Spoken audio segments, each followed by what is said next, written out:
Hey, good afternoon, and welcome to another edition of Business Basics. My name is Lee Iben, and my special guest today is Matt Greiner.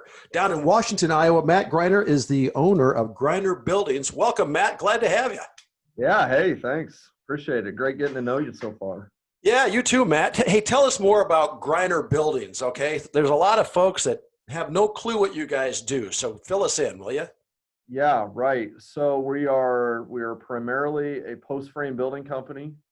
We do a lot of general contracting as well, so that's sort of treated as a separate revenue stream, but it's typically general contracting work on our buildings. Right. So it sort of all fits.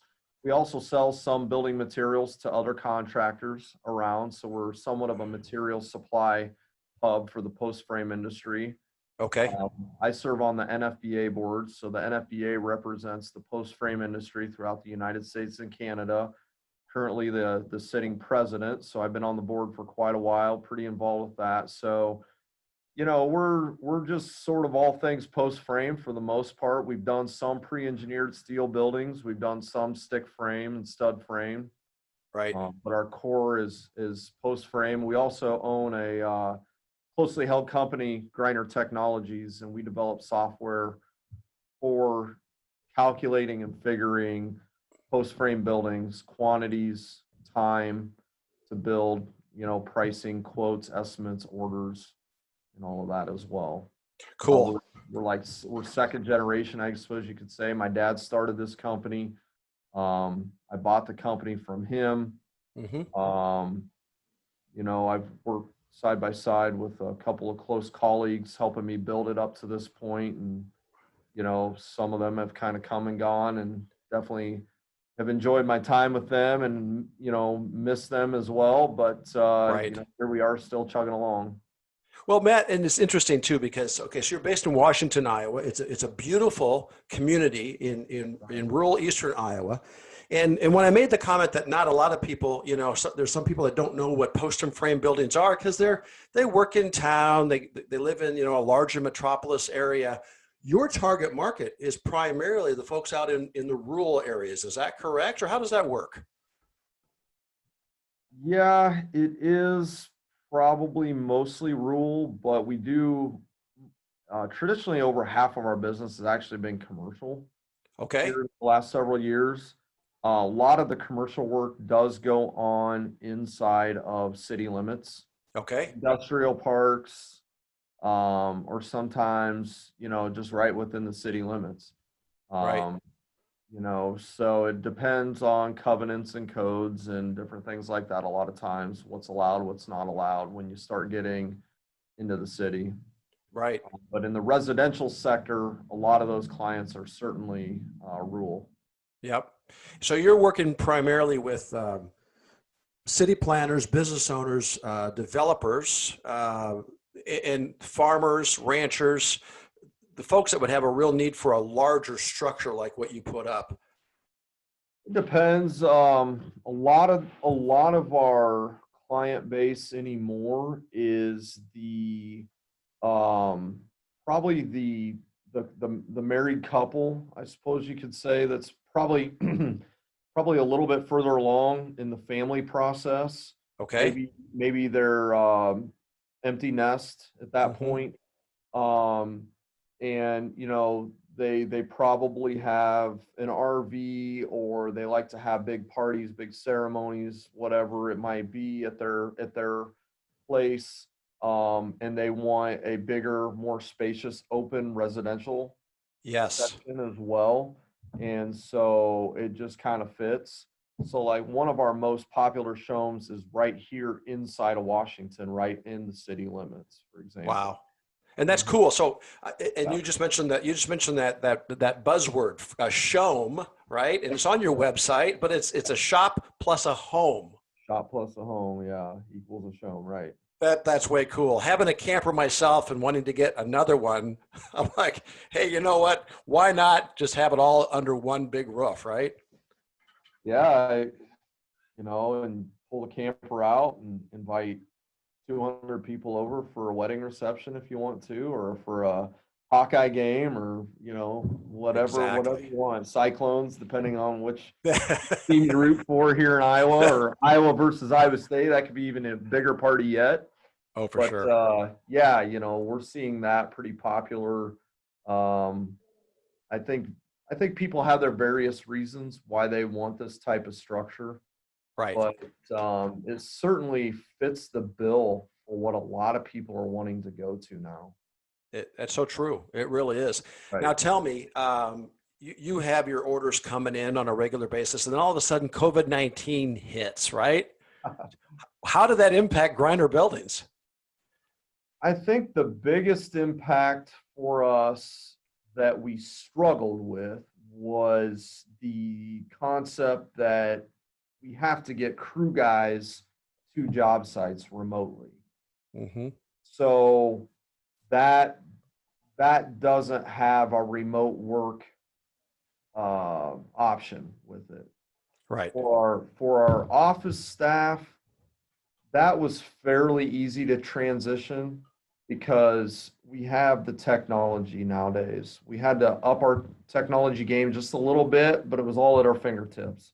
Right. So some of the tools that they have now with Microsoft 365, you have Team and all these different things, VPN into a common server. Mm-hmm. Our quoting program, Quote Builder that Griner Technologies develops, shifted to the cloud, luckily. So we have fiber optic internet nowadays with our new office location, the server. We have remarkably fast speeds. Give a little plug to KCTC for that, but we can VPN in. We can really operate remotely pretty proficiently in all facets on that side. But getting the crew to the site, tough deal. We had to bring some of our cars that we have, like my wife's former car, my former car, that are the old beaters, right? We had to bring those back into the stable so that we could, keep fewer people in crew vehicles. We Right. were sanitizing crew vehicles, Sure.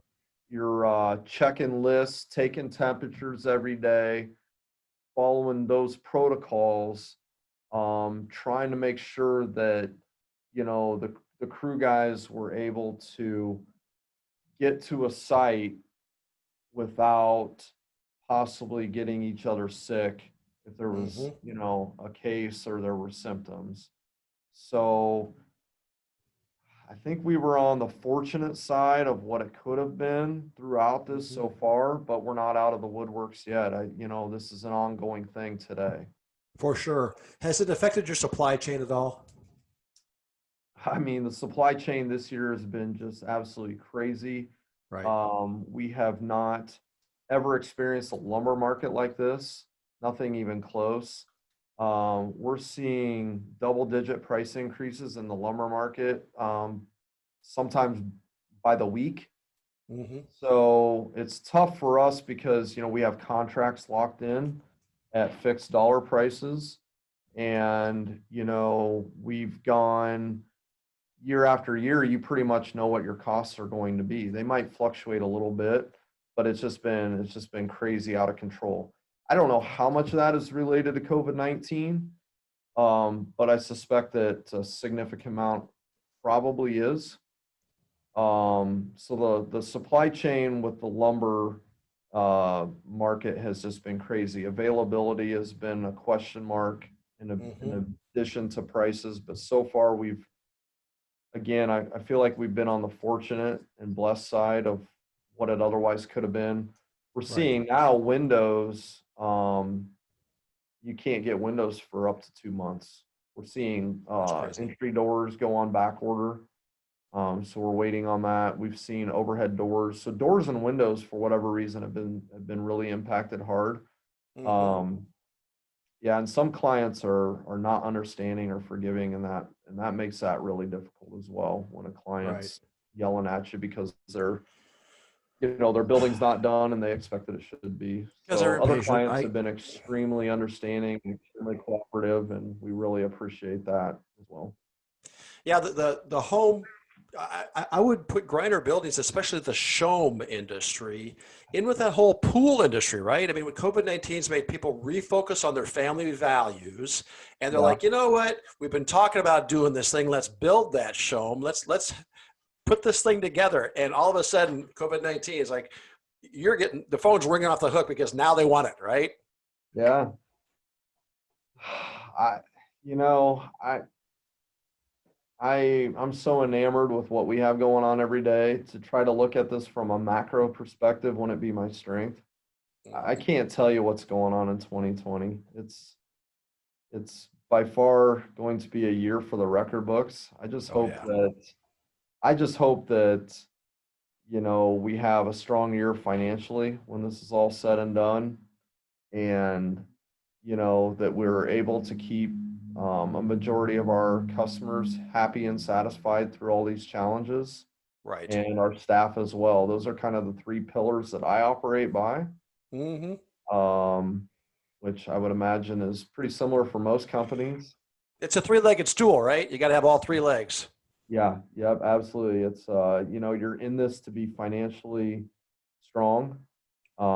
That's how we build a better company, a better community, and a better world because of it.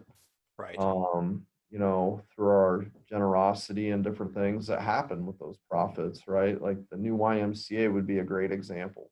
Mm-hmm. We were a major contributor to that project here in Washington, and we want to continue being that for other things that happen in all the locations that we're in. Amen to that. But yeah, and obviously, the health and the well-being of our staff and their families is hugely important. And at the end of the day, you have to have satisfied clients that will go out and help promote your business for you. Right. Hey, so Matt, I got a question about for other business owners, and I work with quite a few who are in a similar situation where it's a succession plan and they want to keep the family business in the family.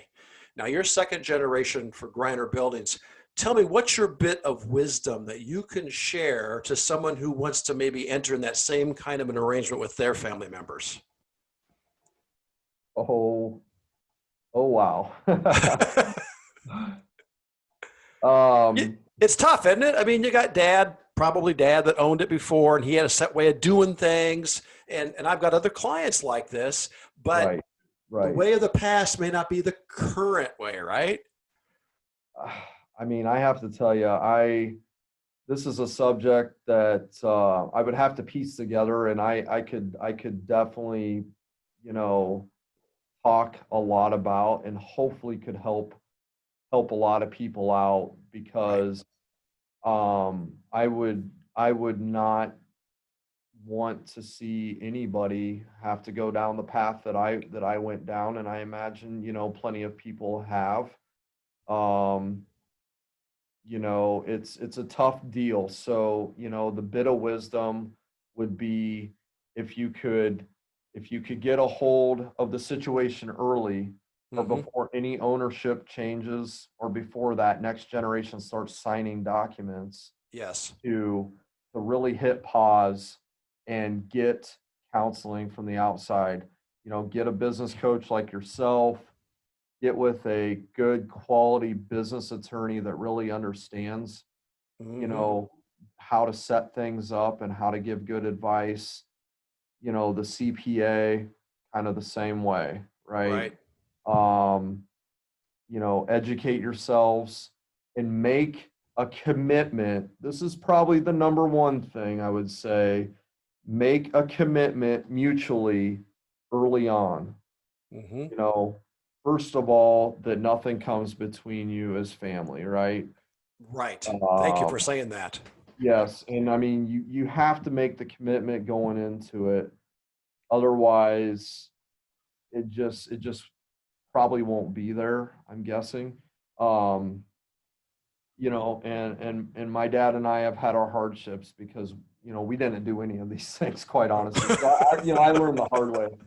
I did go to college. I did get a business degree, and I did understand the fundamentals of how to run a business. But you know, we didn't cover this aspect of it, unfortunately. But make that commitment early on, and then probably most importantly, besides that, is to make a commitment of how the transition is going to occur, Yes.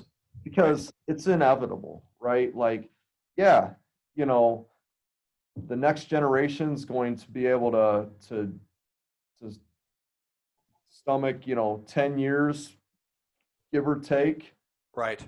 And I say that, or however you want to say, whether I don't mean to say tolerate it, but it's going to become, that's what it's going to be. There's going to be tolerance, right? Right. Right. And There has to be. eventually it's going to be like, look, I'm 30, I'm 40, whatever. I'm ready to start earning my own equity on the work I'm doing.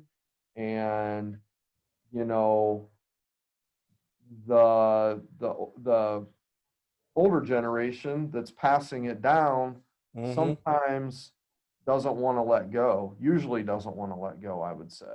Right. Right. So you need a harvest plan up front. You've got to like get that commitment. Hey, how long is this going to be?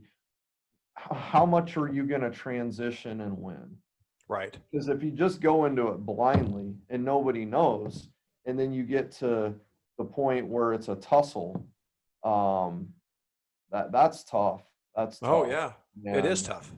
yeah. Well, So and you're right, Matt. I mean, I think even now where you're at, having that transition plan in place, even if it's 20 years from now, but kind of having that idea of how that's going to evolve. So you start setting up that next generation or the next buyer, whoever that might be. But that kind of helps frame everything up, if I can use an industry term, right? We want to put the foundation down now because we all know eventually we're going to be out of our businesses. Either we're going to die in the chair or go out kicking and screaming, or we're going to make a nice transition for somebody else. yeah, one way or another, you're not running this thing forever. Right. And, I believe that business owners always should have that harvest plan. I'm fortunate that I was educated on that through my education at Iowa and getting my entrepreneurship certificate and Yep. my administration degree. But it seems like most people don't have that, and they're just kind of, well, I'll go till I can't go anymore, sort of thing. Right. And but unfortunately, those businesses so often don't carry on a legacy. Right. They probably cease to exist, or they're sold possibly undervalued because Yes. they weren't really focused on increasing the value of their business. So is true. that business sale really bringing you the livelihood that you were looking for, right? Right. Because your business should be building wealth for you. You've taken on the risk. You've made it for 30 years. You've done all these great things. The purpose of doing that should be to carry you on into your later years, Exactly. and really provide for you. So, yeah, if it's planned out well up front and everybody behaves and adheres to those promises that are made up front, it really should go well, I think. It'll be challenging no matter what. Like, you just have to accept that. Like, I don't care what it is in business. You have to accept it's going to be challenging. Yes. Accept that. Stick to what your commitments are up front. Those two things I talked about. Have a plan and execute it. Should go good for everybody. Right. Well, it will definitely go better with those things in place, right? Yeah, and I'm hypothesizing. I don't know because I just know the way we did it, and hindsight's 2020. So Yeah. I hope that's useful to somebody. Please That's right. follow that advice. Yeah, that's very helpful. It You is. That's don't very want to helpful. destroy family relationships. Absolutely not. No way. devastating. Yeah, that's right. We probably started our businesses because of our family values. Yeah, I mean, my dad taught me the craft early. Right. He taught me a lot about work ethic, um, and whatnot. And you know, we've certainly accomplished a lot together, and that's great. But the transition and ownership, um, really ideally would have gone down um, in a completely different way than what it Sure. did. But Hey, Matt, if I can ask, how old was your father when he decided to transition the business over to you? um, well, he would have been just about 57 probably, and Okay. I would have been about 30, 35, 36 somewhere when we really first had that um, you know intense conversation, I guess, Hmm. very, very serious conversation about going to the extent that we did, which, Right. you know, um, early on when I was in my early 20s, I had some minority ownership, and then that grew slowly Right. in the first 10 years. Because I became the CEO right out of college. I was about 23, 24 years old. Okay. And so it was a good 10 to 15 years, of running with a minority ownership. Right. And then we had that conversation. So yeah, I was about 37, he was about 50. Yeah, and that's good to know too, because I think for business owners who are looking at doing something similar, they kind of need to know when that sundown period is, when they intend to maybe get out of it. And if they're in their 40s and they don't have a plan yet, we're looking at maybe 10 years or so, typically. Now, I do have business owners I work with where their fathers are in their 80s and they're still involved in the business because, like you said, they just can't bear to part with it quite yet.